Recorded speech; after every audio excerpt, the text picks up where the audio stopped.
Maxwell Law messed up and they get a second chance at redemption. He hits for Ramos. That's a Vamos moment. The coach.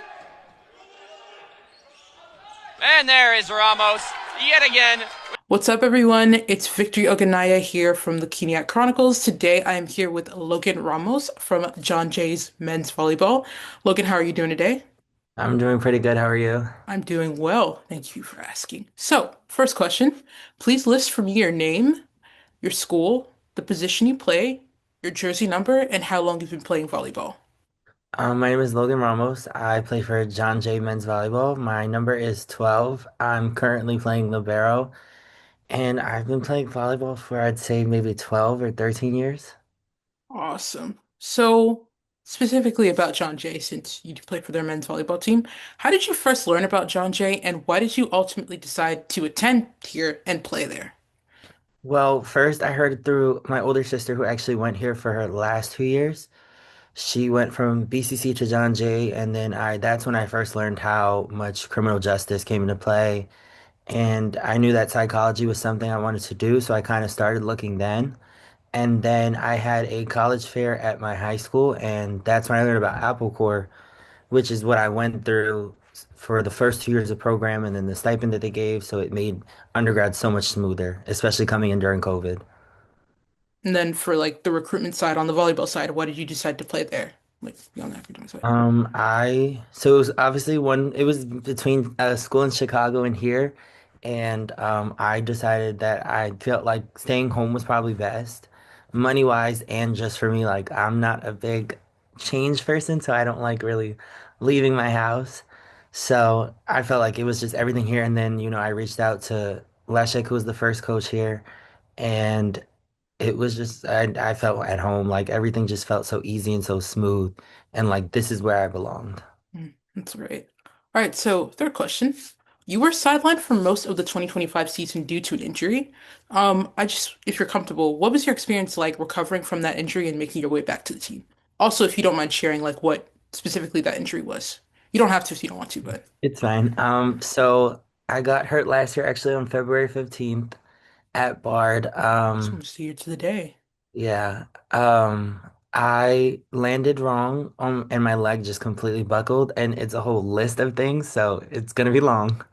But the first thing is that ACL tear. I had three meniscus tears, two sprains. I had a bone bruise, a cyst of fluid, a strain in my calf.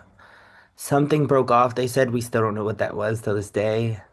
Yeah, but it was 11 different things that went wrong, and it was in the beginning, I mean, most of it was really hard. I think, when you look back at that season, we started off really hot, we were beating teams that people didn't expect us to beat, and it was just like being such a staple for the program. You kind of like take all that blame watching everything go left when you're hurt and you're on the sideline. It's like I can't do nothing, and I'm so used to doing, almost everything. Like I'm on the court, flying everywhere, like, being that go-to player for my team. So when I went down, it was like it was painful, and it was like this hurts. Like I want to be out there fighting with them, especially for like what I thought was my last year. Like it's hard to watch from a sideline going from such a leader to now it's like, what do I even say at this point? But throughout the process, I mean, you learn about yourself in different ways. You learn about yourself off the court, who you are. And I think that was the biggest thing for me. I truly didn't know who I was outside of the court. I thought that me in the court was everything. That's who I was. That was everything about my personality. So, learning about myself and how resilient I was and how strong I was, I think that was the important thing. And, with the support system that I had, I know most of you know like Linda Day, the women's basketball coach. I mean, that's my school mom, like Felina, Brian, and then my team, like, even Nick, who is Rookie of the Year last year. He 8 a.m. to 8 p.m. like I would have to go for therapy, and he would take me.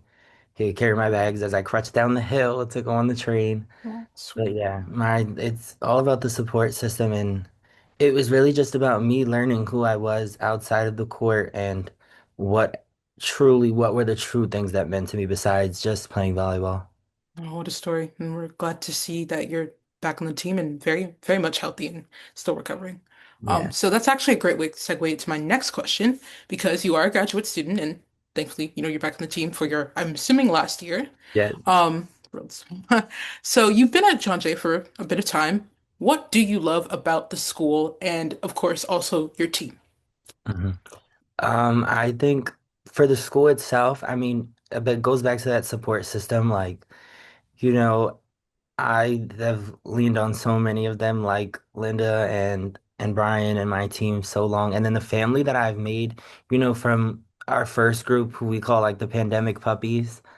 That's Like cute. that group was like family. Like I genuinely can't imagine a world without some of those people. Like I look back and it's like you have the Kyle, the Kristen, the Faith, and Paige, all those people. It's like those are my genuine family. Like I'm ride or die. So like that alone, the support system I got from here, like, looking back at it, I really wanted to go to Chicago, but now it's like I came to this place for a reason. Like this is where I was meant to be. Like I can't imagine a life without them. And then the team, I mean, I've gone through three coaches now, but I mean, you learn something from each and every one, and then you just learn about yourself more and more. After I'd say going back to that first loss in that semifinals as a freshman, you learn how much hunger, how much fight, how much better you can be through everything. Like, a lot of people are like, "Oh, well, why do you want to improve?" And it's like, I want to be the best in everything. Like, I may not be the tallest, I may not be the strongest. I may not even be the healthiest now, but I mean, I'm gonna continue to fight. I mean, the whole thing is, walking in, seeing that there's no championship banner for us or seeing no trophies. It's like I want to change that. It's a great mentality to have. And that is a great segue again into my next question, which is about John Jay's last year and your plans for this year. So last year you guys had a 16 and 12 record. You beat multiple conference opponents, and ultimately your season ended with the second round exit in the semifinals. What are your goals for this year? I mean, one, I think to erase last year. I think for us, with not just me going down, but with Adam going down, losing players. It put almost like a stain on us to where our growth was going, and it's like it was just erasing that like that pain and that like we can be something. We just have to figure out now what it is. So I think when it goes into this year, I think the biggest thing is pushing past the ceilings that are kind of made for us. A lot of people doubt us. A lot of people don't think that we could do it, but I mean, it starts with that practice. It starts with that one point, that one set, I think that's our mentality where it's like, and I've said this, obviously you want to win every single game, but I think if we learn now, it matters peaking in March or in April when we actually need to get things done. So, I mean, the biggest thing is learning who we are as people and not just who we are on the court, but who we are in practice, who we are in school, who we are as individuals that makes us, better and pushes our program to a higher standard. All right, great. Thank you for that. I'm excited to see where you guys go this year too, especially because last year, again, you guys were very, very like hitting a lot of high points very early on in the season. Okay, and so my next question, you coach actually a few younger players in volleyball. You coach club in your free Mhm. time. So what about your experience as a coach and coaching younger players do you think helps you as a player and a teammate? I think, it goes both ways, especially this weekend. We had a tournament in NYC, and then that's also where we played a tri match on Saturday. You kind of learn, it's kind of funny how you'll go through something with the kids, but then you'll go through it with your team, and it's like I found a solution through that. So I mean, you learn a lot from both ways. I mean, the kids teach you a lot of things where it's like, learning that way to, code switch for each person. Like, okay, you learn this way, you learn that way. It helps with teammates because it's like, you have the teammates who can be pushed certain ways and teammates who can't.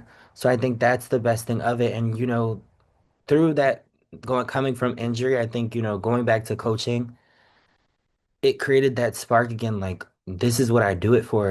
I've told them multiple times that, being a coach, you are my reason why and why I continue to get better at things because if I can't do certain things, to me, it's like, how am I supposed to tell you to do certain things? How am I supposed to make you better? So I think it just you code switch and then you have that IQ of like, okay, I know how to help you because I've seen a player like you, or I know how to help you because my kid is this way. So it goes back to being able to be a leader in multiple areas. That's a great answer. Really, really introspective. And now, lastly, what do you plan on doing once you graduate? And do you have any plans of playing volleyball in the future? We're still trying to figure out that graduating part. Not really sure. I know that right now I'm getting my master's in human rights, so that's definitely something I definitely want to go into because I think, with the way that the world is set up right now, you kind of want to fight for certain people because certain people don't have those voices.